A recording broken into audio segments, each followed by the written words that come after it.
drive through a leafy suburb in Surrey on a Sunday evening, or take the quiet lanes of Cheshire, where the hedges are trimmed to the inch and every driveway glows under a security light.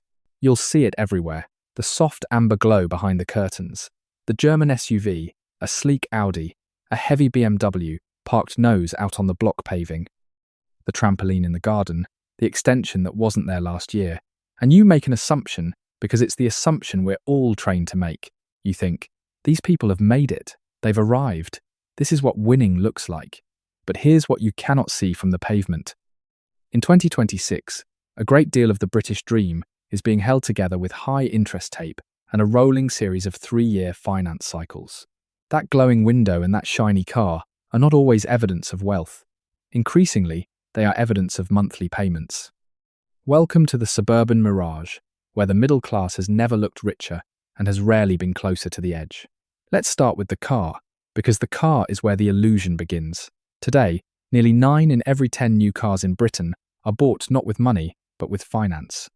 The dominant product is called PCP, Personal Contract Purchase, and it has quietly rewritten what owning a car even means. Somewhere along the way, a payment of £600 a month stopped feeling like a luxury and started to feel like a standard cost of adulthood, like council tax, like the water bill, just a thing that grown-ups pay. But look closely at what that £600 actually buys. Under a typical PCP deal, you are not buying a car. You are paying to rent its depreciation for 3 years, and then you hand it back and start the whole cycle again. You never own the asset. What you are really buying is a subscription to a status, the feeling of arriving at the school gates or the client meeting in something that signals success. And that subscription is not cheap. For a household built around a single professional salary, that payment can swallow something close to 15% of your take-home pay. £1 in every 7 gone before you've bought a single tank of petrol for a badge on a bonnet you will never own. Now, here is where it gets crueler, because the same middle class paying for that status is being quietly squeezed from the other side. Call it the success tax. Imagine you earn £75,000 a year. On paper, that is a very good salary. It should feel like breathing room. But in 2026, the tax thresholds have been frozen. The point at which the 40% higher rate begins has been stuck at £50,270 since 2021, and it is now frozen all the way to 2031. This is the trick economists call fiscal drag, and it is devastatingly effective precisely because it is invisible. You don't get a letter. There is no vote. But every time you get a pay rise, every inflation bump, every hard-won promotion, a larger slice of it crosses that frozen line, and HMRC takes 40 pence of every extra pound. The Office for Budget Responsibility estimates the freeze will drag roughly 4.8 million more people into that higher rate band, so your salary rises. And yet somehow you feel poorer, because the middle-class shop at Waitrose or M&S has quietly climbed, and every raise is being intercepted before it ever reaches your account. You are running faster and standing perfectly still. So what does this actually do to a family?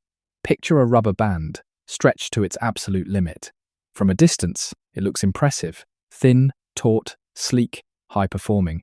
It is holding everything together beautifully. But there is one thing a fully stretched rubber band cannot do. It cannot take one more pull. There is zero give left in it. That is the financial position of a huge slice of the British middle class right now. The mortgage, the PCP, the school shoes, the family holiday, the boiler cover, every single pound is already allocated before it arrives. It works, it holds. Right up until the exact moment it doesn't. And it does not take a recession to snap it. It takes something small, a minor car accident with an excess to pay, an unexpected legal fee, a vet bill, a boiler that finally gives up in January, one tiny pull on a band with no slack left, and the whole structure snaps. And what happens when the band starts to strain? This is where the second trap opens up, and its name is lifestyle debt. When the income no longer stretches to the lifestyle, people rarely downgrade the lifestyle. They bridge the gap instead. They reach for the 0% credit card to fund the holiday to the Algarve, the kitchen island, the loft conversion, the things they cannot actually afford, dressed up as things they have earned. The logic feels clever. It's interest-free. I'll clear it before the deal ends. And rates will fall soon anyway, so I'll simply refinance. This is the refinancing treadmill, an entire lifestyle propped up on the assumption that borrowing is about to get cheaper. But look at where we actually stand. The Bank of England base rate is sitting at 3.75%, a long way above the near-zero decade that trained a whole generation to treat cheap money as normal. And the markets are no longer betting confidently on cuts. Some are now pricing in hikes. The escalator people were relying on to carry them back up has stopped moving. Nationally, we now owe more than £250 billion in unsecured consumer credit. Credit card balances alone top £79 billion, and both numbers climb every single month. Individual insolvencies have already jumped more than a fifth in a single year. Now let me show you the real cost, not the interest on the statement, but the thing you never see on any statement at all. Imagine you took the money pouring into that PCP and that lifestyle interest, call it £1,000 a month, and instead of spending it, you planted it in a simple stocks and shares ISA and left it completely alone to grow. Compounding at 7%, roughly the long-run average of global shares, that £1,000 a month does not just add up. It grows a trunk, then branches on the branches. Over about 2 decades, that single redirected habit grows into more than £400,000. That is the golden tree. And here is the part that should stop you cold. The family in the financed SUV and the family quietly planting that tree can earn the exact same salary. They can live on the same street, behind identical front doors. One is buying a car. The other is buying freedom, and burning that freedom is as simple and as quiet as signing the finance agreement. Most people never feel any of this as a dramatic event. They feel it on any random morning, in the moment the bank statement lands. You scroll through it, and it's all there in black and white. The salary arrives at the top, healthy and reassuring, and then it drains. The mortgage, the PCP, the cards, the direct debits, until what's left barely reaches the next payday. And a quiet, uncomfortable thought surfaces. You are not the owner of this life.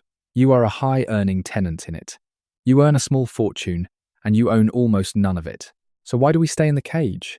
Because of the most expensive habit the human mind has ever produced: comparison. And here is the cruel asymmetry at the heart of it. You experience your own life from the inside, the anxiety, the frozen threshold, the statement that drains, all the messy behind the scenes. But you experience your neighbour's life only from the outside, the finished driveway, the new registration plate, the holiday photographs. You are comparing your own raw footage to their carefully edited highlight reel, and the reel is financed. This is worth burning into memory.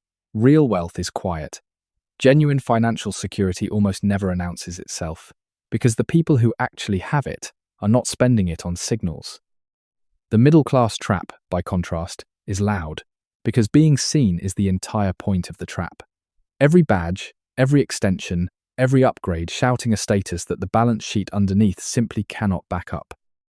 So let's redefine what winning actually looks like in Britain, because the old definition is quietly bankrupting the very people who believe in it the hardest. Wealth is no longer the size of your semi-detached house or the mark sitting on your driveway. Wealth is the gap. The gap between what you earn and what your ego demands that you spend. A modest earner, with a small ego and a growing golden tree, is winning. A high earner, with a loud lifestyle and no slack left in the band, is not, no matter how good the driveway looks from the pavement. True freedom isn't loud.